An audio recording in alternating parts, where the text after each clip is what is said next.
Yeux sont les pieds de Dieu, eh bien l'âme, l'ego, est un sable mouvant, un trou de merde, et les pieds de Dieu sont dedans.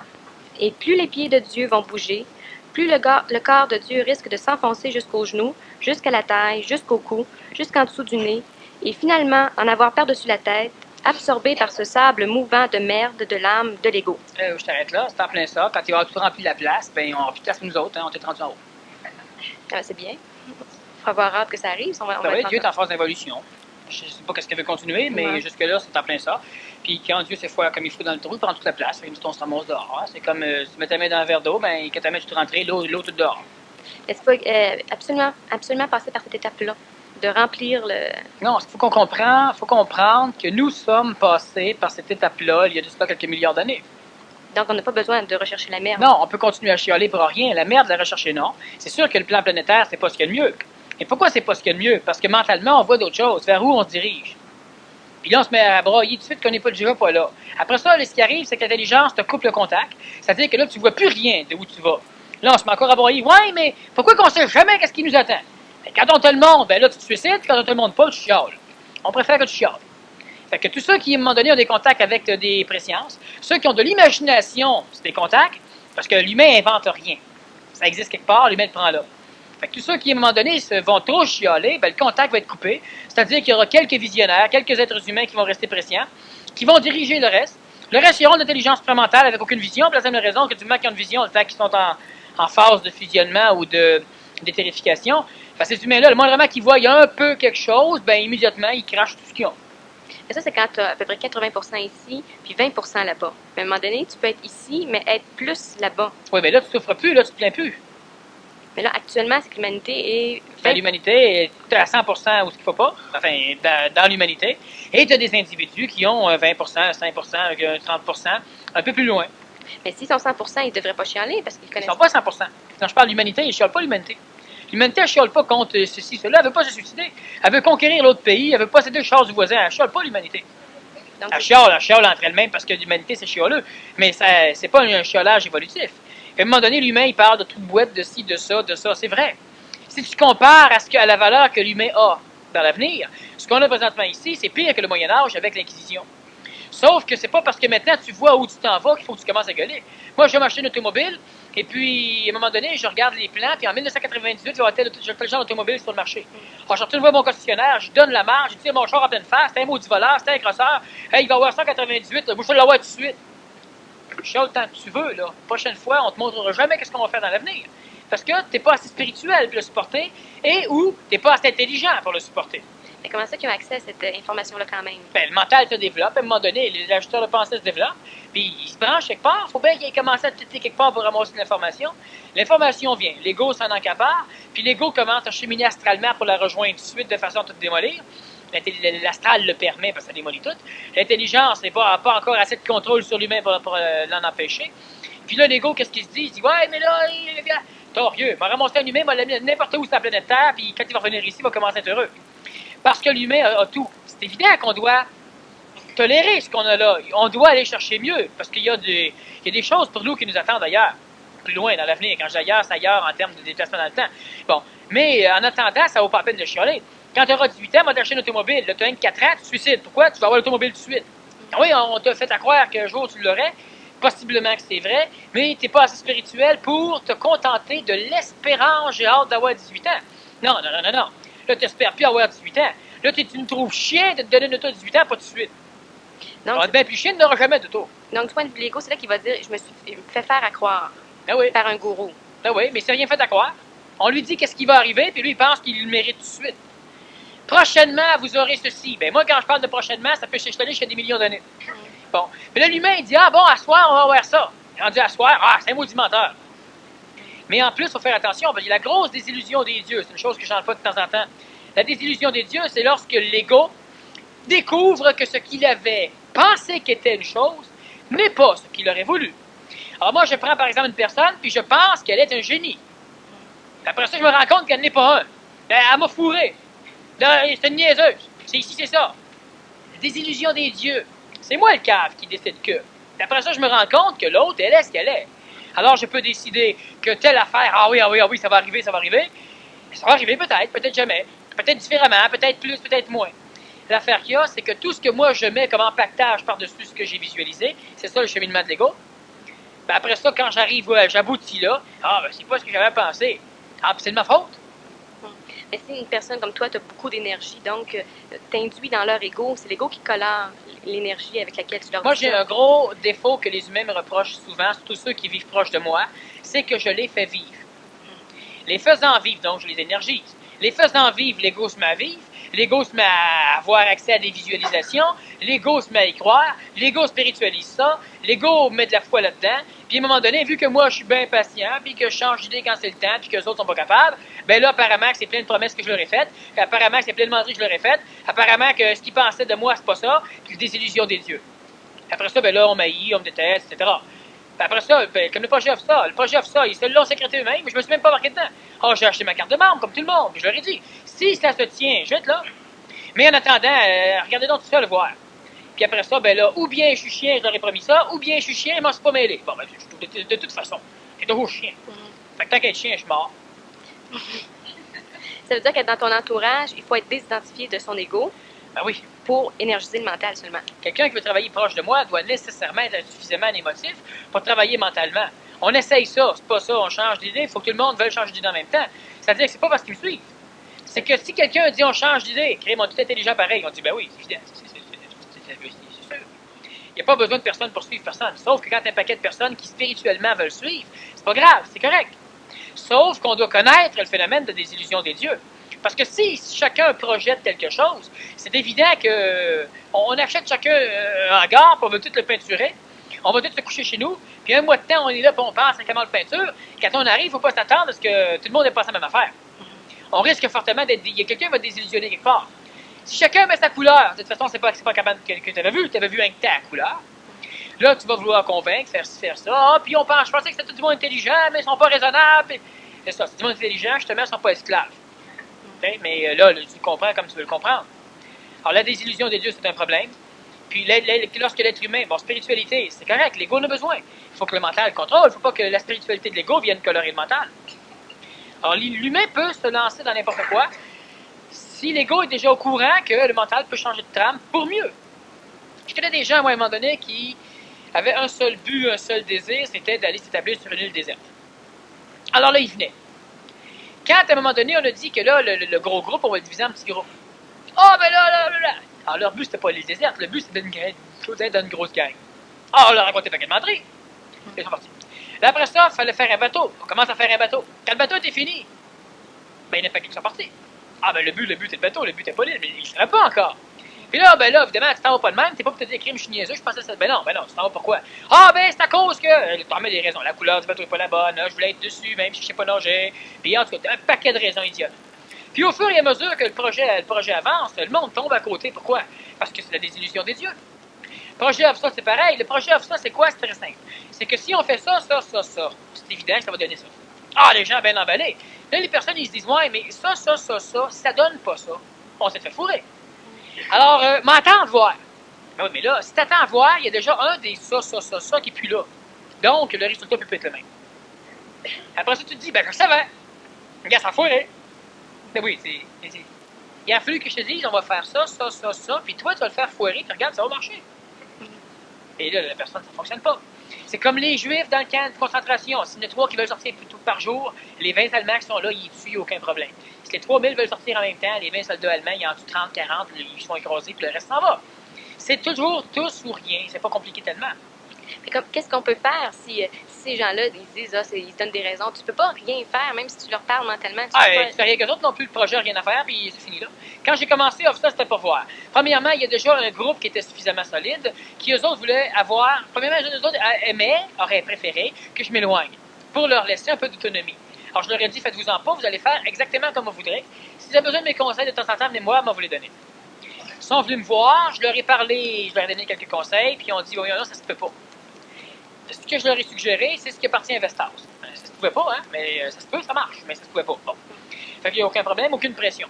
Après ça, ils ont cédulé les ateliers comme ils voulaient, les groupements comme ils voulaient, les réunions comme ils voulaient, puis c'était les premiers à s'en aller. Pourquoi? Parce que Cam est toujours dans nos jambes. Cam les empêche de vivre.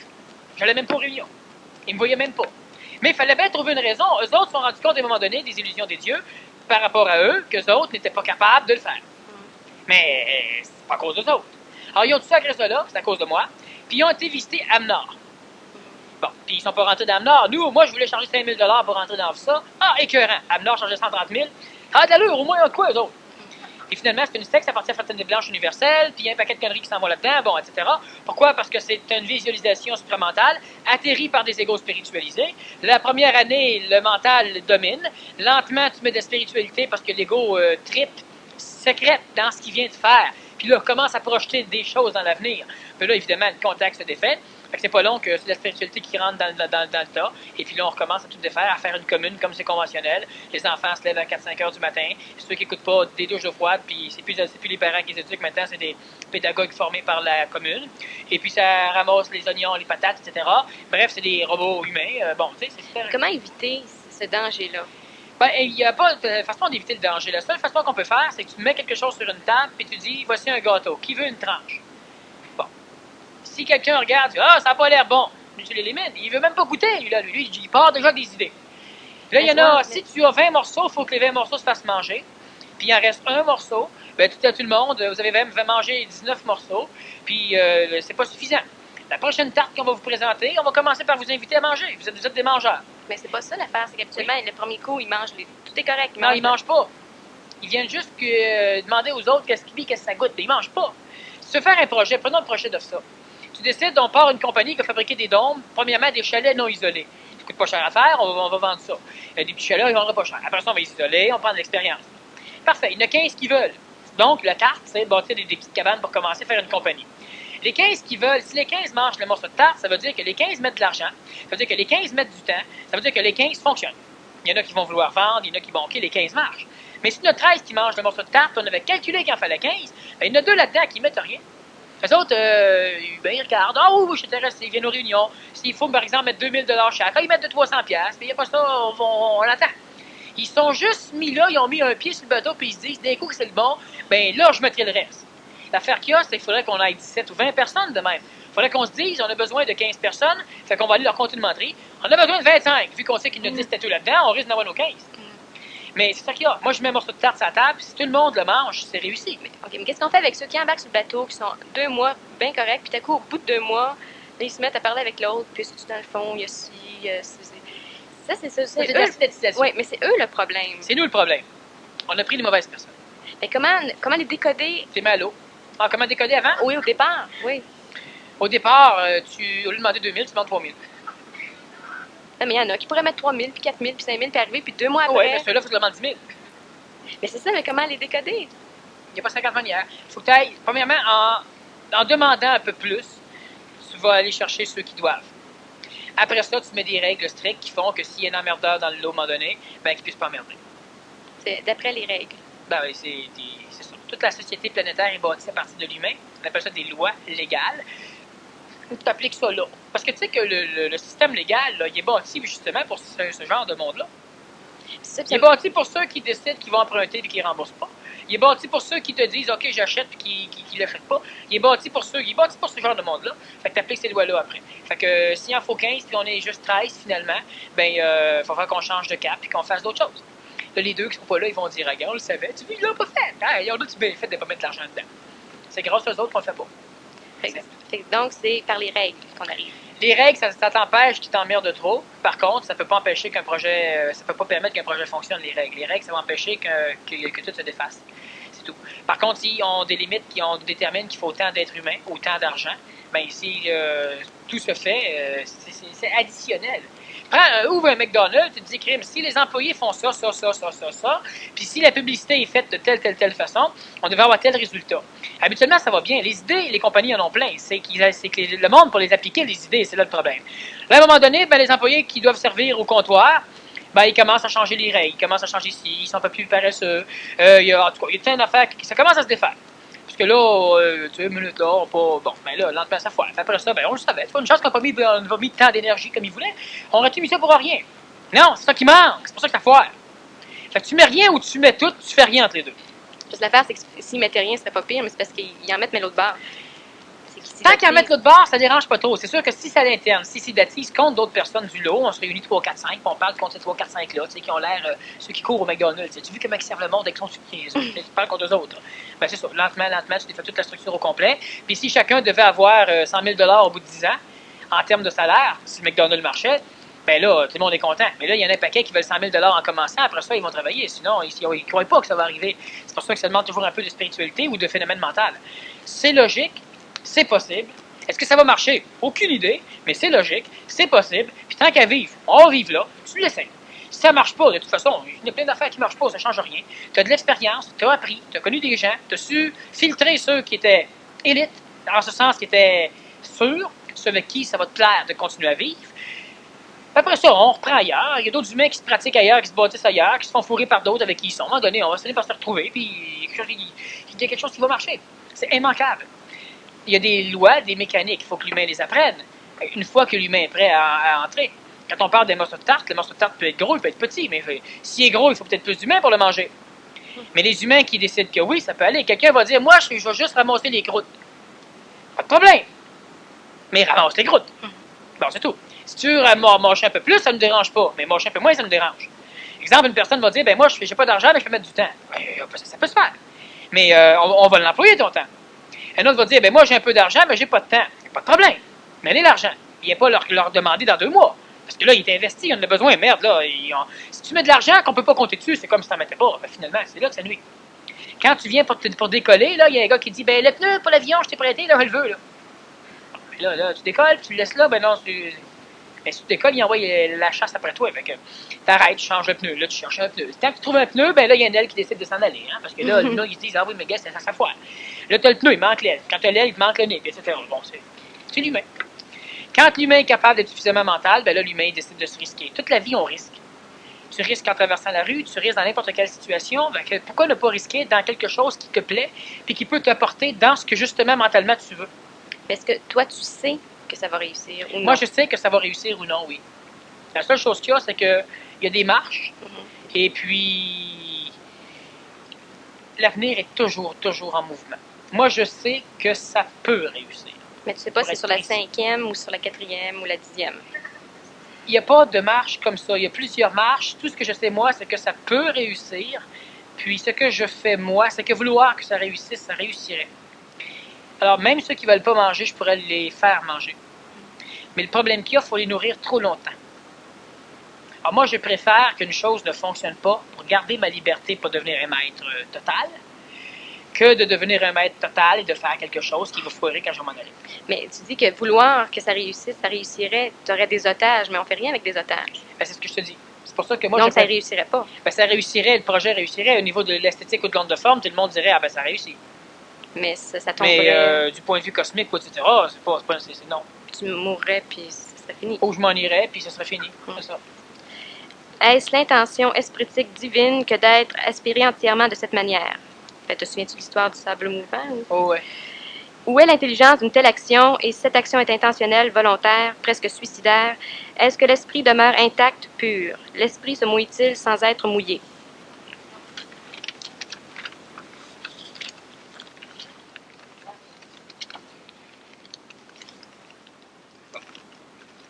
Tu vas faire un avion avec... Non. L'avion qui va perdre son nez puis son... Trop d'encre dessus, c'est dur à voler. Bon. En bas, c'est l'esprit dans la matière. C'est rien. C'est toute la structure éthérique, la structure vitale, c'est le périsprit. C'est ce qui permet à la matière atomique de se maintenir. C'est très proche du corps physique. En haut, c'est l'ego, c'est l'âme. La tête dans le ciel, dans la spiritualité, dans Dieu, dans le plaisir. Là, ce qui arrive, c'est qu'à un moment donné, ça ici, c'est la seule chose qui peut décoder le message réel pour tout transformer. Alors là, ce qui arrive présentement, c'est que ça descend comme ça ici, les dieux, ça vient s'écraser. Puis ça pousse lentement, ça crée une évolution génétique, une évolution atomique, une mutation, une cellularisation. À travers cela, évidemment, il y a des parties de l'ego qui descendent dans la marde, dans sa mouvement, dans le vase. Pendant ce temps-là, la partie espritique, elle monte. La partie espritique, la partie matérielle, vitale, éthérique, qui est capable de tout comprendre, de la mécanique, pour pouvoir tout dissoudre puis sortir l'humain de là. Alors nécessairement, on doit passer par un bout. Si l'humain ne veut pas... Il y a quelques races d'humains qui, dans l'apparence, gagnent à la loterie 1 million de dollars et se libèrent subitement de leurs problèmes. Mais qu'est-ce qu'ils font avec ceux-là, avec cet argent-là? Tous ceux qui n'ont rien à faire avec cet argent-là gagnent. Mais ceux qui ont des projets ne gagnent pas. Ceux qui gagnent, il y en a qui vont se passer la gueule. On a les ravibreurs, entre autres, qui se promènent un peu partout. Alors, il y a donc... L'humain n'est pas mieux.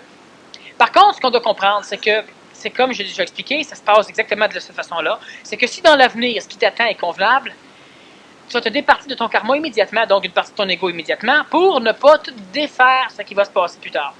Si par contre, plus tard, ça va être extrêmement terrible, alors normalement, présentement, on va te donner du plaisir pour créer une vie équilibrée. Si l'intelligence descend dans la structure neuronique de l'homme pour commencer à amener l'humain vers un monde plus convenable pour ce qu'il est lui, nécessairement à l'instant où le contact commence à venir chercher l'humain, il faut que l'humain se départisse de certaines choses. Mais se départir de ces choses-là, c'est exactement comme de dire, je suis pilote d'avion, j'ai mes pantalons anti-choc, j'ai mon masque à oxygène, mes tubulures, j'ai mes anneaux de métal, j'ai un paquet de morceaux, mon parachute, mon banc, et tout ça. Là, à un moment donné, l'avion a des problèmes mécaniques. Là, je me dis, est-ce que je sors, je m'éjecte, ou si j'attends? Et là, c'est ça qui est l'évolution de l'humain. L'humain, présentement, comme embarqué dans un gâteau avec une tarte, c'est le problème. J'évolue ou j'évolue pas? Là, j'ai dit, bon, je change ou je ne change pas. Si je m'éjecte, le moteur se remet à fonctionner. Je me suis fait fourrer comme il faut. Mais si je ne m'éjecte pas, à un moment donné, il va être trop bas pour que je m'éjecte. Fait que je me fais fourrer encore. Fait que je fais quoi? Fait qu'à un moment donné, il y en a un qui s'éjecte, il part. Le parachute s'ouvre, puis il descend lentement, puis là, finalement, ils sont deux, c'est un F-18. Prenons comme exemple, ils sont deux dans l'avion. Et même si quand il y en a un qui s'éjecte, les deux partent, donc c'est chacun différent. Et puis l'autre, il réussit à partir le moteur, puis il s'en va. Puis tout est là, comme un cave, descend dans l'eau, pouf dans l'eau, les requins viennent te bouffer, puis c'est fini. Bon. Là, tu te dis, ça y est, le gâteau que j'ai mangé, c'était pas le bon. Par contre, tu as aussi celui qui s'éjecte, qui va tomber, puis lentement, il voit l'avion qui décroche complètement, puis l'avion qui s'écrase, puis l'autre meurt. Lui, il descend lentement, il approche de l'eau. Rendu dans l'eau, ben là, il va falloir qu'il se départisse de son parachute. Mais là, il peut se dire, oui, mais tout d'un coup, je n'aurais besoin. Parce que ça ne s'arrête pas là. Tu viens de lâcher l'avion, c'est le gros morceau, ça peut être la religion, ça peut être bon. Mais là, tu descends avec d'autres structures qui sont typiques de l'avion. Le banc, le parachute attaché après, les pantalons de choc encore que tu aurais trop de gravité. Bon, il y a des choses qui te attacher à l'avion. Mais quand tu arrives dans l'eau, tu te sens sécuritaire dans tes maudites grosses culottes encore gonflées. Bon. Tu te sens sécuritaire assis sur ton banc. Même si tu es en train de couler lentement, tu te dis, bon, ben là, on va faire marcher la veste. Mais la veste, elle, faut que je détache le banc. Faut que j'arrache le parachute à un moment donné. Parce que dans l'eau, je nagerai pas fort en traînant un parachute en arrière, hein. Bon. Mais là, l'humain va se dire, oui, mais si je lâche tout ça, c'est comme le voleur qui sort avec de l'argent d'une banque, puis à un moment donné, il y a un policier qui part après. Puis là, il n'y a pas qu'un sac, là, il y a une brouette d'argent. Il se met à se sauver avec sa brouette. Puis là, il est pas bon. C'est parce que, tu sais, s'il lâche la brouette, puis qu'il se pousse sans la brouette, tout ce qu'il a fait ne sert à rien. Mais s'il garde la brouette, puis il se fait tuer, tout ce qu'il fait ne sert à rien. Il va falloir qu'il tranche. Mais l'humain qui évolue, l'humain qui doit, à un moment donné, s'enligner vers un changement au niveau de sa vie, doit trancher comme ça. Puis l'humain ne sait jamais, parce que l'humain n'est pas capable de savoir s'il prend la bonne décision. Alors la question qu'on va poser, comment savoir qu'on prend la bonne décision? Alors moi, je répète la même chose. Faites-le, vous le saurez. Il n'y a pas de moyen, tant qu'être humain est expérientiel, l'humain ne peut pas savoir que c'est la bonne décision. Mais une chose qu'on doit savoir, c'est que de toute façon, c'est toujours la bonne décision. Où il y a la problématique, c'est que même dans la bonne décision, l'ego continue à se poser des questions idiotes. Tu viens de t'éjecter, puis là, tu te dis, ouais, mais là, l'avion, je ne la vois plus, l'avion.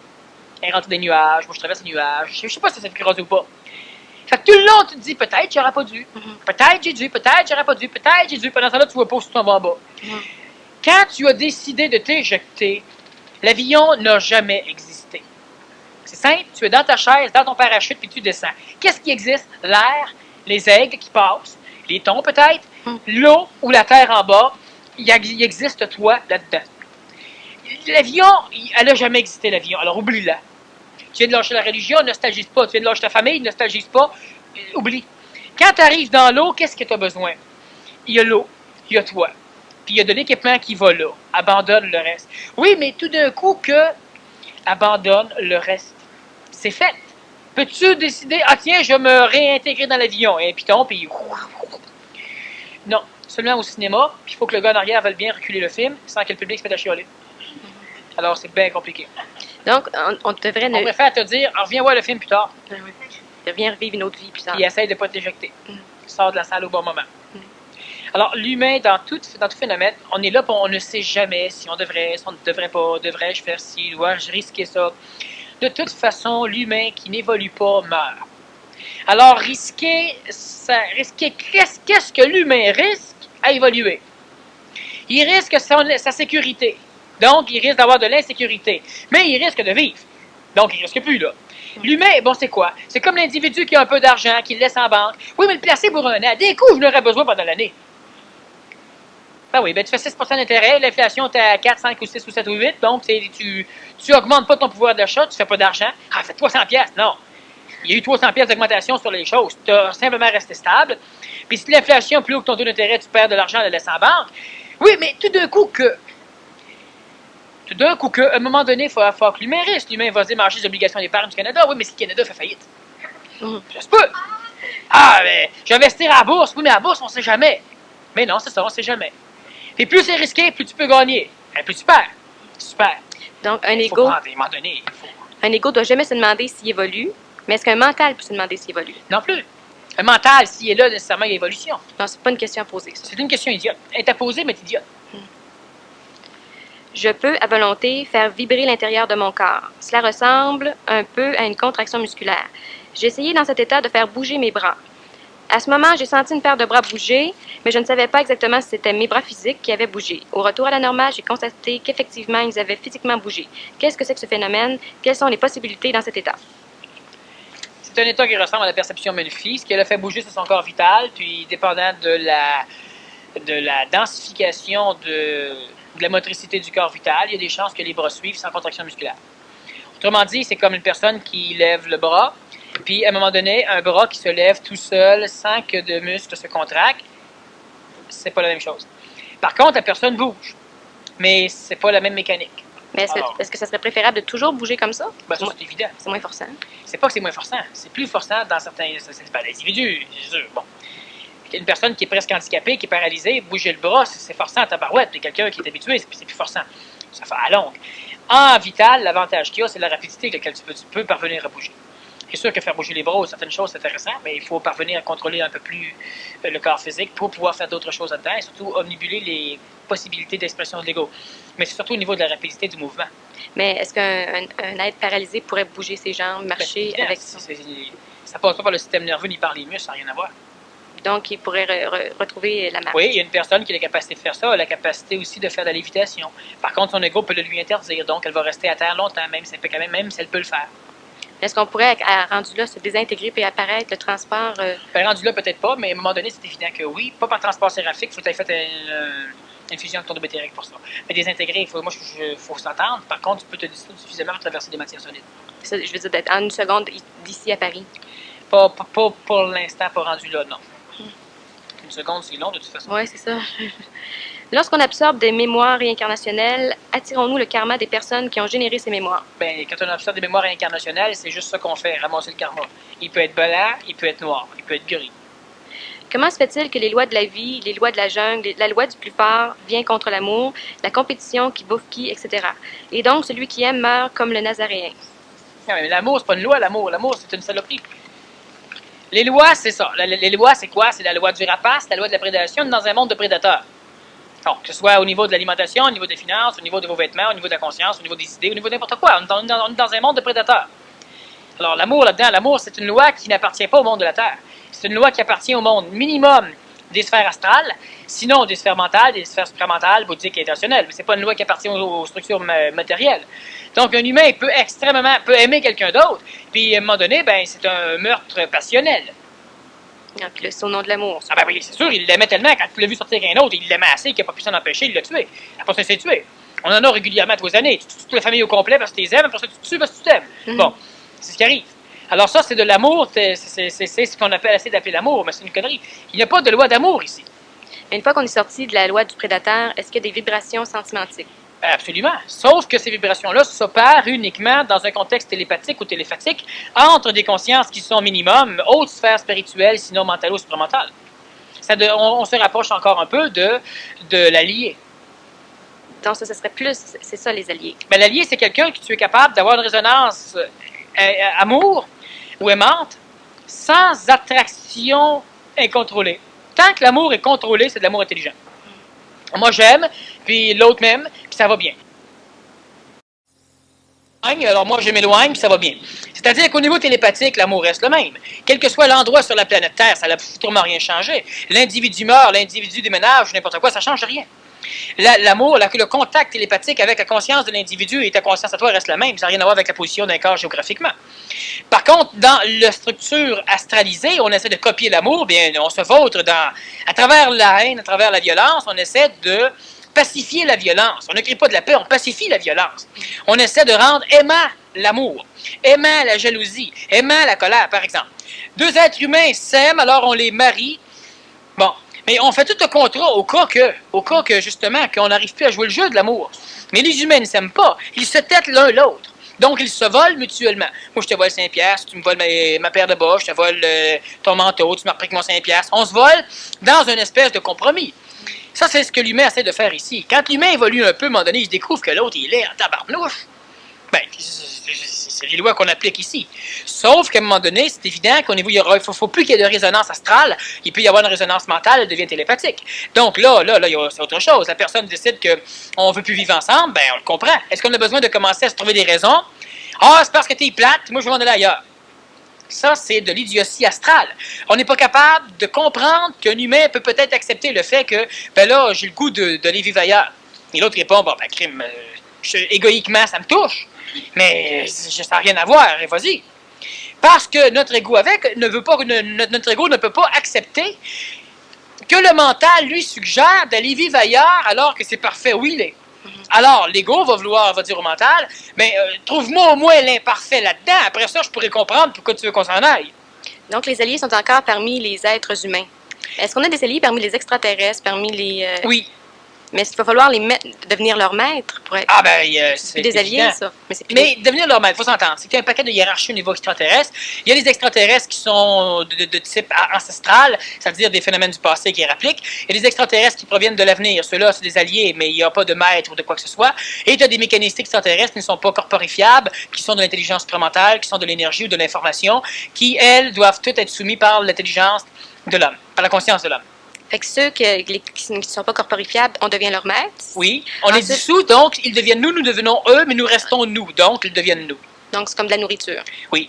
Puis les autres, les extraterrestres qui viennent de l'avenir, est-ce que c'est nous? Oui. Ah bon. Donc ce sont des alliés, il n'y a pas question d'être maître de l'un ou de l'autre, c'est égal. Et ceux qui viennent du passé, ce sont des mémoires du passé, nous sommes plus solides et plus évolués qu'eux, même si dans certaines de ces phénomènes, il y a des mécanicités astralisées comme le phénomène ézéchélien qu'on parlait vendredi, même mercredi dernier. Il y a des mécanicités archétypales extraterrestres, mais qui de toute façon doivent servir l'homme. Si on est des créatures du temps, a-t-on la possibilité d'être les créateurs? Si la question est posée par l'ego, non. Si la question est posée par n'importe quoi d'autre que l'ego, la journée où il y aura des contacts fusionnels avec d'autres plans, qui est déjà nous, lorsque nous serons capables d'accréditer d'autres plans comme étant nous-mêmes, nous pourrons découvrir que finalement, tout cela, c'est nous. Nous sommes des créateurs. Et pas l'ego. Pas dans le corps physique, pas pour l'instant. Donc, c'est toujours à l'intérieur de nous. Nos alliés sont à l'intérieur de nous. La vie est à l'intérieur de nous. Oui, présentement, là, nous formisons une partie d'une entité globale. Vu que nous formisons une toute petite partie d'une entité, quand je dis globale, une entité qui est sans limite, mais on met des mots, nous formisons quelque chose, et ça, nous appelons ça nous. Et nous disons, ah ben, tu vois, il y a ça là. J'aimerais ça être ça. Ben, t'es ça. Sauf que présentement, il y a une conscience très nombritique, très localisée là. Puis l'évolution de la conscience, c'est l'augmentation du potentiel de perception et d'analyse de stimuli. C'est comme si l'orteil regardait le bras. Oui. Au lieu c'est évident que si le bras est en train de se gratter à la tête, l'orteil qui dit hey, avant que je sois un bras, moi ça va être long parce qu'il voit à distance. OK. Mais il est le corps. Quand il va prendre conscience qu'il est le corps, il va nécessairement savoir qu'il est le bras. Puis ça, c'est vers ce quoi on chemine. Oui. Est-ce qu'il y en a qui sont rendus là? Oh, ben, est-ce qu'il y en a? On ne peut plus dire est-ce qu'il y en a rendus là. Ils sont plus identifiés. Non. Explique le phénomène qui fait qu'une personne est dépressive, qu'une autre personne fait une dépression. Explique d'où vient la schizophrénie. Ça en fait des expliques. Une personne est dépressive simplement parce que son corps astral ne trouve plus de matière à l'extérieur du corps physique ou dans le corps physique pour être capable de s'exprimer. Donc, elle finit par vivre l'ennui. De l'ennui, elle finit par voir son ego commencer à se dissoudre, c'est la négoïsation. La négoïsation sans stimulation extérieure, si le canal l'ajusteur de pensée n'est pas suffisamment opérationnel, ça crée une dépression. Dépression, c'est un manque d'énergie, c'est un manque de potentiel d'expérience. Alors, je suis dans la maison, je m'ennuie. Peinturer, ça ne me tente pas. Ce que j'ai exprimé ne s'exprimera pas là. Écouter la télévision, la radio, me promener, faire du jardinage, gueuler. Finalement, il y a plusieurs choses qui ne vont pas avec moi. Je ne peux pas astralement m'exprimer, donc mon ego ne se nourrit plus. Ne se nourrissant plus, il meurt lentement. Mourant lentement, c'est la mort de l'ennui, dans l'ennui. Lentement, il manque d'énergie. Je me restimule un peu, mais il y a de plus en plus des parties de l'ego qui s'en vont. C'est de la négoïsation, c'est de l'évolution. Sauf que la personne devrait avoir un ajusteur de pensée au moins opérationnel. C'est-à-dire qu'elle devrait développer le langage puis commencer à parler. Même si on parle de concepts ou ceci ou cela, faire quelque chose au niveau de la parole. Ça peut être apprendre une langue, ça peut être faire des conférences, ça peut être discuter avec des individus. C'est quelque chose au niveau de la parole qui va travailler l'ajusteur de pensée et ça va donner de nouveaux objectifs à l'individu, ça va le stimuler. La dépression, c'est un manque d'énergie. Canal réincarnationnel étranglé ou bouché et ajusteur de pensée non opérationnel ou mal connecté. Et la schizophrénie, c'est simplement des possessions du monde de la mort, c'est-à-dire que la personne a un canal réincarnational mal canalisé, mal orchestré, et elle se fait posséder. Elle a des contacts dans le monde de la mort avec des entités du monde de la mort, donc elle est vivante, elle a des contacts, ça parle dans sa tête, elle a des stimulations qu'elle ne connaît pas, elle a des visions. La problématique, c'est que dans la conscience de cet individu-là, il n'y a pas de programmation établie dans l'ego lui permettant de considérer que son état fait partie d'une réalité et qu'elle n'a pas besoin d'être normale. Donc, à un moment donné, moi, ça me parle dans ma tête, ça subitement. Puis là, on me demande ce qui se passe. Ben là, je te dis, ben si je viens d'entendre une musique dans ma tête. Lentement, on va dire, ben oui, là, c'est réveil, ça se peut pas. Alors, vu qu'on finit continuellement par me dire que ça ne se peut pas, ou encore, voyons, t'es-tu fou? À un moment donné, je vais aller voir un psychologue ou un psychiatre, et puis je vais lui expliquer que, ben oui, là, ça m'a dit hier d'aller m'acheter un cornet. Et j'y étais, puis je l'ai mangé, puis ça s'est tué. Fait que là, on commence à parler de schizophrénie, on commence à parler de plusieurs problèmes, et puis lentement, vu que la psychiatrie et la médecine ne connaît foutrement rien du monde de la mort et des incidences astrales en manipulation sur l'humain, lentement, tu finis par te sentir tellement coupable d'être comme ça, c'est la schizophrénie totale. Alors qu'on n'a rien qu'à dire à l'humain, à lui expliquer, faire un séminaire, expliquer tout c'est quoi la mécanicité de l'astral, etc., etc., etc. Et puis après ça, tu as beaucoup de schizophrènes qui vont... Ah bon? Ah, puis qui fonctionnerait... Ah, ils fonctionneraient à merveille. Pour la simple raison que là, ils se détruisent eux-mêmes par l'intérieur parce que ils sont quoi? Fait que c'est seulement dans le fond, au départ, c'est qu'ils entendent des voix. Où ils voient des choses. Où ils hallucinent. De clairaudience, de clairvoyance. Mais pas. Il y a beaucoup de schizophrènes qui ne sont pas schizophrènes. C'est aux cartes, eux autres. Ils font de l'argent que ça. Ils font ça. Mais ils iraient voir un psychologue et un psychiatre, puis ce serait pas long qu'on. Si l'individu veut se faire guérir, mais il y a un Christi de problème. Elle est malade. Mais c'est parce qu'ils ont des égos instables, ces gens-là. Et c'est comme tous les égos. Ils sont pas plus instables qu'un autre égo. Non, absolument pas. Prends n'importe quelle personne extrêmement stable qui, à un moment donné, se réveille dans son lit, qui voit quelque chose marcher sur le lit, sauter à terre, puis disparaître à travers le mur.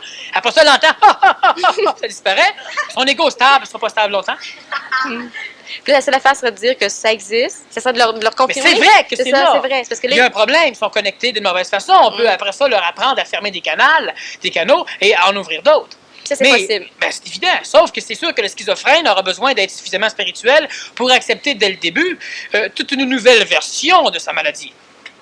T'es pas malade, c'est normal, moi aussi j'ai des voix. Déjà, le schizophrène, il commence déjà à être mauditement mieux. Là, il va commencer à te parler de ce qu'il vit. Oui, mais là, souvent, ça me dit d'aller faire l'amour avec la voisine. Tous les jours. Là, il faut que tu t'expliques que si la voisine est consentante, il n'y a aucun problème. Sauf que, bon, là, tu expliques des mécaniques, puis nécessairement, l'humain va finir par être, l'ego de l'humain, va finir par être confronté à découvrir qu'il devra changer. Mais c'est pas une maladie. La majorité des maladies... C'est une possession. Ben, c'est une possession. Tous les humains sont possédés. Oui. Sauf qu'elle a des cordes sensibles ouvertes avec le monde de la mort. Elle se fait charrier. Puis comme on lui dit simplement que ça se peut pas, que c'est pas vrai, que c'est son imagination. C'est pas l'imagination, c'est un plagage du monde de la mort. Que c'est des rêves, que c'est des idées qu'elle se fait. Elle est pauvre, elle. Ah, c'est ça qui la rend malade. Ben, veut pas. Ouais. Moi, je suis dans ma famille, j'ai 5 ans, je commence à dire à ma mère qu'est-ce que je vis. On me prend déjà pour un fou, pour une folle. Après ça, on me fait voir des psychologues. C'est bon. Alors, les psychologues me disent carrément que faut que je revienne les voir souvent. question de finance. Ben oui. Et puis, ou encore il l'est déjà, puis il veut que tu t'y impatient pour dire, bon, allez, bon. Et puis après ça, on peut te donner des médicaments si ta schizophrénie devient trop dangereuse. Un schizophrène peut être très dangereux. Ça dépend de ce qu'on lui dit. Ça dépend de comment il vit ce qui se passe à l'intérieur de lui. Mais c'est parce qu'il devient dangereux, il l'est pas au départ. Ben non, il n'est pas au départ. Mais comme le paranoïaque, lui, là, qui pense que le KGB... Paranoïaque, c'est la même Christie d'affaires. Mais il pense que le KGB dans la course commence à être... Ben oui, Mais c'est il est dangereux. mais c'est pas... Il pense que c'est la réalité, là. Il pense pas que c'est la réalité, c'est la réalité. C'est la réalité. Ben oui. Mais là, s'il Nous tue... sommes tous fous. Oui, oui. Mais il y en a Bon. des fous plus écologiques que d'autres. Oui. Mais ça, il serait même prêt à te l'accorder. Oui. Mais de lui dire que c'est pas la réalité. OK, c'est... Essaie de te rendre compte que tu es couché chez vous, tu entends des cloches. Beding, bedang, Ah, ok. beding, bedang. Oui, moi, je dis, ben oui, non, c'est pas la réalité, il n'y a pas de cloche. Mm. Tout est là, beding, bedang, beding, bedang. À un moment donné, là, c'est qui le fou des deux? C'est vrai. Crime, mais lave-toi les oreilles. Mm. Fais quelque chose. Puis toi, tu vas lui répondre, ben voyons donc, mes oreilles sont propres, j'ai beau écouter, j'entends rien. Moi, je vais te dire, crime, c'est fort assez que ça m'assourdit la tête. Ben, les deux vont se traiter mutuellement de fous. Sauf que l'ego étant collectif, quand je vais aller voir, tu sais, viens donc, t'es en train de cloche, hein? Il n'y en a pas lui non plus. Deux fous. On m'en envoie 15 autres. Toutes des fous. Mm. À un moment donné, l'ego finit par se dire, c'est moi qui est fou. Puis là, c'est là qu'il devient dangereux. Ben oui. Mais là, si tu lui donnes raison au départ, il n'y a pas de danger qui... C'est pas de lui donner raison, c'est au minimum de commencer par lui dire qu'effectivement, ce qu'il vit, c'est là. C'est la réalité. C'est pas plaisant, mais c'est là. Ben oui, c'est la réalité. Prends quelqu'un qui voit l'aura quand il est très jeune. Crime à tout bout de champ, il voit plein de lumière tout partout. Non, mais bon, Laura, c'est pas dangereux, mais si, là, il C'est pas pense... dangereux, ça dépend comment on l'instruit. Non, mais s'il pense que t'es Gorbatchev et qu'il t'assassine, là, parce que... Ah, mais ça se développe bien par après, ça, là. Mm. Parce que le paranoïaque, à un moment donné, il est tellement détruit dans son problème psychiatrique, psychologique, qu'il finit par se laisser manipuler par n'importe quelle trame. Donc, Alors, il va même se plaire, à un moment donné, à jouer des jeux, simplement parce que, se plaire, on parle de l'ego, évidemment, on parle pas de la conscience à l'intérieur. Mais dans le début, le paranoïaque, une personne ne devient pas paranoïaque du jour au lendemain. Il y a énormément de paranoïa très insidieuse qui rentre lentement. Il a peur de ci, il a peur de ça, il fait plus confiance à personne. Puis, à un moment donné, il commence à penser que, justement, les choses sont de plus en plus contre lui. Puis le paranoïa, la problématique qu'il y a, c'est quand tu lui dis « je veux t'aider », ah ça, il la connaît, celle-là, il va l'attaquer, il lui dit ça. là, il s'est fait prendre. Fait que je veux te nuire, ah ça, il le savait déjà. Alors c'est là que le problème, c'est que le paranoïaque est extrêmement difficile à rencontrer. On peut lui donner des médicaments de façon à couper les canaux, biologiquement, tu altères le corps physique, couper les canaux qui permettent les agressions, et après ça, on peut travailler avec pour reprogrammer l'ego. Quelle est la différence entre Lucifer et le Christ cosmique? Ben, ouais, une bonne question, hein. Lucifer, c'est l'enveloppe qui enveloppait le Christ avant son effusion planétaire. Lucifer est resté dans le contexte planétaire. Le Christ était fusé dans l'échelle planétaire à travers quelques milliards d'années. La dernière effusion était celle du Nazaréen. Par la suite, c'est en allé. Donc, Lucifer, c'est l'expérience supramentale du Christ à l'extérieur des contextes planétaires. Et c'est le Père créateur de l'humanité. Une partie de l'âme. Et le Christ cosmique? Puis le Christ cosmique, c'est la mécanique supramentale à l'échelle du cosmos, qu'on appelle ésotériquement Michael. Et qui, évidemment, il faut faire attention au le Christ cosmique, plus l'humain a accès à des réservoirs supramentales astralisés, donc le Christ cosmique, à un moment donné, s'est amené pour expliquer quelque chose au niveau du supramental. L'individu spirituel qui était écœuré du Christ finit par accrocher le Christ cosmique, puis là, il aime ça. Alors, il faut s'entendre qu'est-ce que ça veut dire Christ cosmique. Mais le Christ cosmique, simplement, c'est le cosmos supramental, c'est donc simplement le phénomène supramental à travers la création. La différence, c'est qu'il y en a un qui est une enveloppe, qui est un récitant. Ben, Lucifer, c'est l'enveloppe de l'effusion en termes de faisceau du phénomène michaélien, il y a de ça quelques années. C'est ça, donc c'est un restant. Oui, c'est un restant. Mais là, il ne faut pas s'occuper des restants. Ben, c'est comme si je m'en vais puis je laisse $1 milliard en arrière parce que j'ai plus de place, c'est un restant. Ah, fait que dans ce sens-là, c'est un restant. Effectivement, c'est un restant. Fait que c'est un restant qui est bénéfique à... Ben, il est bénéfique à l'humanité, c'est évident, c'est l'humanité. Ah, c'est un restant. Mais, Tu avais déjà dit qu'Aurobindo avait créé son double et était en attente dans le plan Morontiel. Maintenant, tu dis qu'il est réincarné en plusieurs personnes. Un double, par définition, ne se réincarne qu'en un corps.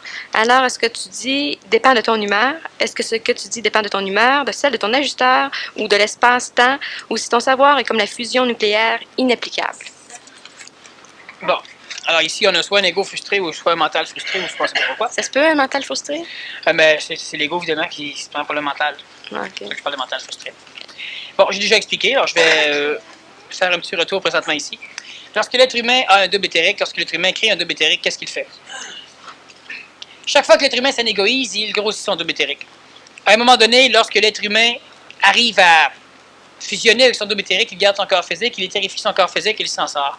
Si le corps physique de l'être humain n'est pas suffisamment solide, il risque de mourir avant. Toutes les parties de l'ego qui ont été anégoïsées, qui sont devenues le double éthérique, qui sont la réplique conforme de la conscience de l'individu dans le corps physique cohabité encore avec le reste de l'ego, ces parties-là intègrent leur double éthérique et ne vont pas dans le monde de la mort. C'est pourquoi je dis que l'être humain est, de temps en temps je l'explique, l'être humain a déjà des parties de lui qui sont immortelles. Sauf que ces parties, si elles sont trop petites, peuvent se fusionner entre elles dans le plan morontiel, donc dans le plan éthérique, et se réincarner par la suite à travers un autre être humain qui, quand on parle de réincarnation, ça veut dire une fusion avec un double éthérique relié à un corps physique en gestation ou un corps physique déjà en évolution. Dans le cas d'Aurobindo, c'est ce qui est arrivé. Une grande partie de Sri Aurobindo a été suffisamment égoïsée pour pouvoir engendrer un double éthérique dans lequel la partie conscientisée d'Aurobindo est allée. Alors que le reste de l'humain, comme le reste d'Aurobindo, le reste qui ne va pas dans le double éthérique, gagne le monde de la mort. Gagnant le monde de la mort, il se dilue dans le monde de la mort et devra se réincarner. Il y a autre chose aussi. Ça ne dépend pas de mon humeur, ça dépend simplement de la valeur de ce que je parle. C'est-à-dire que j'ai déjà expliqué bien souvent qu'il y avait dans l'expérience astrale un égrégore christique, un égrégore supramental du passage du Nazaréen, relativement pur. Mais qu'en même temps, il y avait les annales akashiques, qui étaient de la mémoire astrale de l'événementiel de l'époque, totalement non coloré. Mais qu'en même temps, dans le monde de la mort, il y avait des millions de Nazaréens engendrés par la vision sécrétative de ceux qui l'ont connu, de ceux qui l'ont haï, de ceux qui l'ont aimé, de tous ceux qui ont connu ceux qui l'avaient connu, et de tous ceux qui en ont parlé depuis. Donc, il y a des millions de Nazaréens qui se réincarnent régulièrement. Maintenant, quand on parle d'Aurobindo, la fois où j'ai fait la conférence, on parlait de l'essence supramentale d'Aurobindo. Je parle donc de ce double éthérique qui est dans l'attente. Celui-ci n'est toujours pas réincarné. Il attend d'être fusionné. Mère est un peu en retard, il y a d'autres personnages. Les parties d'Aurobindo qu'on parlait tout à l'heure, j'ai dit qu'Aurobindo était présentement réincarné dans différents corps et qu'il évoluait. On parle des parties qui sont arimaniennes, pas arimaniennes, ariennes d'Aurobindo. Une partie est réincarnée, une partie de Mère est réincarnée dans Satprem, une partie d'Aurobindo était réincarnée aussi dans Satprem, dans d'autres individus, dont quelques Français et quelques Américains. Donc, il faut simplement qu'on pose la question. Mais qu'on déblatère tout le lot complet, ça ne me dérange pas personnellement moi, sauf que la personne, dans sa question, elle s'oblige. Admettons que je ne réponds pas à la question. Dans la question, il y a les réponses. Présentement, elle pose une question, et si je ne réponds pas, elle s'oblige à prendre une réponse totalement désajustée avec plusieurs phénomènes de la réalité. Plus l'être humain, dans sa vie, s'anégoïse, plus il crée son double éthérique. On a déjà expliqué comment en séminaire, on l'a déjà réexpliqué en PMC+. On va le réexpliquer brièvement ici. Quand, à un moment donné, l'ego a suffisamment puisé dans les mémoires volatiles, outre la perte de mémoire de plusieurs choses, il y a transformation de l'énergie astrale en énergie vitale, projetée par l'ajusteur de pensée, par le canal, dans le plan morontiel. Début de création du double éthérique. Quand il n'y a plus d'ego, quand il ne reste que le périsprit, l'âme pure, il y a fusion entre le double éthérique et le corps physique de l'homme. Mais entre ça, et j'en ai déjà parlé, si le corps meurt avant qu'on ait fini de faire le double éthérique, la partie de l'astral qui a créé le double éthérique est remplacée par une correspondance mentale, la conscience. Cette conscience-là ne va pas dans le monde de la mort. Vous allez vous ramasser dans le plan morontiel, il va y avoir une division là, la partie qui est conforme au double va dans le double. Et le reste gagne le monde de la mort de toute façon. Et là, c'est dilué, fusionné, etc., ça se réincarne par la suite. Dépendant de la grosseur, de la quantité d'énergie dans le double éthérique de l'individu qui vient de perdre son corps physique, il peut y avoir scission, donc pas scission, mais fusion entre cette partie du double et un autre double similaire, comme il peut y avoir simplement régression dans le contexte matériel, c'est-à-dire qu'à un moment donné, il y aura un enfant quelque part qui va vous plaire, vous allez servir d'ajusteur de pensée de double éthérique, vous connecter à lui, commencer à l'anégoïser pour finaliser votre double éthérique. Le reste de vous qui était astral, qui gagnait le monde de la mort, c'est pas vous. Vous êtes le mental. Mais ce qui est Le reste de l'astral, ce qui est incarné dans les personnes, c'est la personnalité de Sri Aurobindo. toujours. Donc, c'est la partie la moins intéressante. Ben, c'est toujours ça. C'est la mémoire. C'est elle qui se réincarne. Mais est-ce que la mémoire a expérimenté son double? Non. Donc, ça donne rien de vouloir réincarner, s'habiller en chien Aurobindo puis de vouloir Ben, tu vas réincarner. réincarner les mémoires d'Aurobindo, tu vas réincarner l'expérience supramentale de son vivant. Tu vas réincarner l'expérience des gens, l'amour, l'énergie qui traîne au niveau aurobindique dans le plan astral, et tu vas pouvoir te l'attirer. Non, mais c'est mieux ça que bien des réincarnations. Oui, mais en même temps, nécessairement, tu vas aussi attirer et réincarner possiblement beaucoup de mémoires de ses disciples. La conscience du je suis est-elle une mémoire, donc une identification de l'âme de l'ego? Oui. Quand je dis et affirme je suis, est-ce l'ego ou l'esprit qui parle ainsi et affirme ce qu'il est? Avant de dire C'est l'ego. Avant de dire ego ou esprit, je dois dire je suis. Avant d'être qui que ce soit ou quoi que ce soit, je suis. Oui, mais ça reste que c'est l'ego qui dit le je suis, dans le sens d'identification. Le mental ou la conscience, l'intelligence, peut aussi dire le je suis dans le sens de la communication. C'est pas pareil. Quoi, parce qu'il faut qu'elle dise à d'autres personnes? Si je dois me dire je suis l'intelligence. Non, c'est de l'ego. L'intelligence a vraiment d'autres choses à faire que de commencer à s'arrêter pour dire je suis l'intelligence. Si je dis à quelqu'un je suis l'intelligence, c'est la communication. Là, possiblement que c'est l'intelligence qui parle. Ça peut ne pas être intelligence, c'est évident, la coloration existe. Mais quand un individu à l'interne se parle de je suis, ce n'est pas lui. Donc, surtout que tu dis je suis et tu viens d'observer, d'écouter, là, ça c'est toi. Donc, c'est quelque chose d'autre d'inutile à se dire. À se dire oui. Tout seul dans sa... À se dire oui, à le dire à l'astral non, à le dire à d'autres non, à le dire à notre ego non. Bon, t'instruis ton ego. Le mental peut dire je suis le mental et je n'ai pas peur. Alors tu vas cesser d'avoir peur. Là, c'est le mental qui communique. Qui est le dieu de l'ego. Oui, mais si tu te dis, voyons là, je suis le mental, je ne peux pas avoir peur. Là, c'est de l'astral. Il s'identifie, il se parle à lui. Ça, c'est de l'astral. Tu as déjà affirmé dans une conférence que les parents se réincarnent dans leurs enfants. Qu'arrive-t-il à ceux, celles qui ne font pas de famille ou ne font pas d'enfants avant de quitter le corps dans cette phase de vie, par exemple? Reviennent-ils dans les enfants de leurs frères ou sœurs s'ils en ont, ou des cousins, cousines, oncles, tantes, etc.? Non, ils se réincarnent plus, c'est fini. Capote. Ouais, c'est correct. Bon, hein, c'est des drôles de farce, hein? Je pensais que c'était dramatique, ça pourrait rire. J'ai parlé aussi dans différentes conférences de la mécanique de l'imprégnation. Donc, si on n'a pas d'enfant génétique, il suffit simplement de travailler avec des jeunes, même d'autres adultes, des adultes qui en auront des enfants. Et par l'imprégnation, on se garantit une réincarnation dans une lignée. Alors, je ne veux pas élaborer sur l'imprégnation, j'en ai déjà parlé pour ne pas y revenir, mais pour l'instant, il y a beaucoup de questions. J'ai toujours l'idée d'être sur le chemin de MTS. L'idée vient et repart. Je sais que j'ai un ego puissant et il m'empêche de m'autodiscipliner. Alors, il se fout et c'est dangereux. Il y a aussi le doute. Donc, je ne sais pas comment saisir, se foutre de tout et de rien. Est-ce que le doute est de la fausse humilité? Si oui, est-ce que ça fait partie du MTS? Sinon, de quoi, Suzanne? Le nom, c'est pour moi. Ah, OK. Bon, premièrement, une chose qui est très importante, c'est qu'une personne qui se demande si elle est un MTS n'est pas un MTS. Le paranoïaque se dit pas, hey, peut-être que je suis paranoïaque. Le schizophrène, il se dit pas, peut-être que je suis schizophrène. Il n'y a pas de danger là. Bon, le MTS ne se pose pas la question. Par contre, il y a des phases de l'évolution qui sont pénibles lorsque l'individu arrive, lorsque l'enfant adulte arrive à l'adolescence adulte. La personne, elle a besoin de plus en plus de créneaux pour s'exprimer. Elle a besoin de développer sa parole ou son écriture, mais de développer son expression. Elle a besoin de créer, c'est-à-dire de laisser sortir des choses qui finissent par engendrer chez elle des mécaniques épineux. Se foutre de tout, se foutre de rien, c'est que la personne, elle sait ce que c'est, puis elle n'est pas encore parvenue à instruire son ego que ça se pouvait. Parce que se foutre de tout et de rien, comment pouvons-nous arriver à nous foutre de tout en nous foutant de rien? Pour l'ego, c'est un paradoxe. Le mental de la personne ici le sait, elle comprend. L'ego ne comprend pas, l'ego est mal instruit. Comment l'instruire? Logiférer, intelligencer les choses. Il y a toujours une chose qui est évidente, c'est que gardez le temps. Le temps arrange les choses, le temps est fait pour ça. Et ne venez pas dire, oui, mais là, ça fait déjà pas mal de temps. Ça fait jamais pas mal de temps. Si 1% de Dieu est dans l'homme et l'autre 99% en attente, pourquoi ne suis-je pas dans ce 99% qui attend afin de l'inutile, sans souffrir, au lieu du 1% de la tarte? Et si je suis ce 99%, à quoi ça sert si je n'en ai pas? Si je n'en ai pas conscience, c'est comme si je ne l'étais pas. Je suis un peu tannée d'être une pointe de tarte. Autrement dit, qu'est-ce que la conscience fout dans mon corps? Est-ce le corps dans la conscience dans le corps, ou les deux?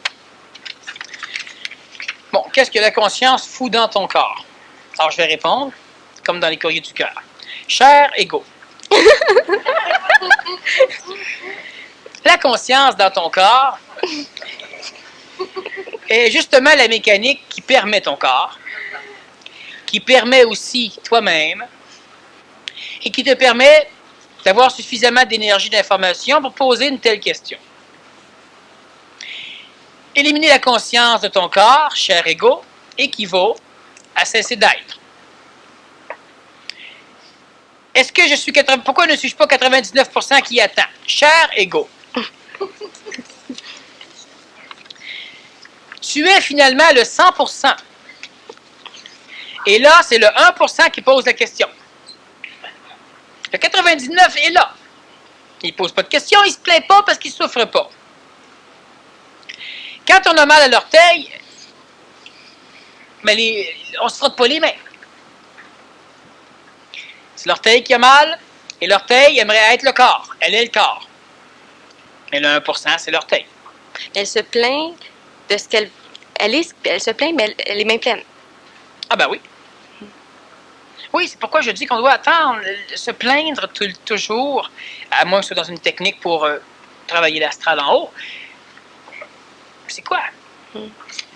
C'est quoi? L'humain, si je pourrais vous faire écouter l'enregistrement des annales akashiques des 2 derniers millions d'années en plainte humaine à toute vitesse, c'est pourquoi la spiritualité était engendrée, pour que l'humain cesse de se plaindre. C'est pourquoi on disait, on va fêter, on va danser, on va prier. Ça passe le temps. Quand on devient plus intelligent, plus conscientisé, plus mentalisé, plus supramentalisé, on a des visions de l'avenir. Et on devient moins spirituel. Et là, on a hâte. On doit aussi attendre. Cessez d'obliger que tout ce que vous vibrez arrive. Attendre. Attendre dans l'actif, ça veut simplement dire faire ce que je fais, faire ce pour qu'on a fait ça. On regarde voir si c'est ça. C'est pas ça, c'est pas ça. Est-ce que ça veut dire que tout est faux? Ça veut dire que c'est pas le temps. Et puis on recommencera à un moment donné s'il y a lieu, sinon on commencera d'autres choses. Mais dans notre attente, c'est que la vibration se précise. Absolument. Sinon, pourquoi l'humain qui attend finit par attendre de plus en plus, est écœuré d'attendre? C'est justement que la vibration se précise. Alors ça le fait de plus en plus chier. Puis à un moment donné, elle va se préciser assez qu'en même temps, les choses vont se faire toutes seules. Donc c'est pas vrai qu'il attend. Il attend, il passe le temps. On me demande tout à l'heure, il y en a un qui me disait, oui, mais qu'est-ce qui t'a pris de décider de venir travailler avec nous autres? J'ai répondu, je ne me rappelle plus. Bon, c'est plus simple, ça va éviter les discussions. Mais qu'est-ce que je fais? Je passe le temps. L'humain va dire, oui, mais pourquoi tu n'as pas te coucher? Puis dans 20 ans, si c'est le temps, tu te lèves, tu viens. Parce que, comme tout à l'heure, tu me posais la question, parce que c'est plus con de passer ça coucher, c'est plus lent. Je passe le temps, je voyage plus rapidement, présentement. Une petite chose que j'aimerais rajouter, oui, c'est la fin, c'est qu'il y a une feuille qu'on vous a remise tout à l'heure en ce qui concernait certaines choses.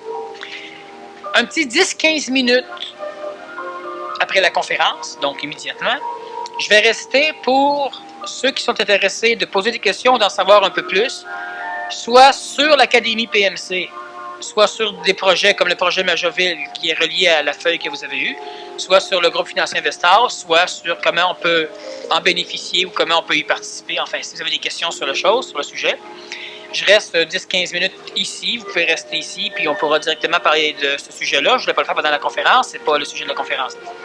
Ceux qui ne peuvent pas, question de temps, qui seraient intéressés, vous devez téléphoner demain au bureau. Et puis, on vous dira quand il y aura une réunion d'information pour justement aussi vous mettre au courant pour ceux qui sont intéressés. C'est un projet qui regarde l'intelligence. C'est un projet nécessairement qui s'adresse à vous autres. C'est un projet qui peut permettre, premièrement, d'aller chercher de l'argent, chacun. Deuxièmement, de bénéficier du cadre dans lequel on va aller en chercher. Cela veut dire qu'on risque de se donner du temps tout en se donnant de l'argent.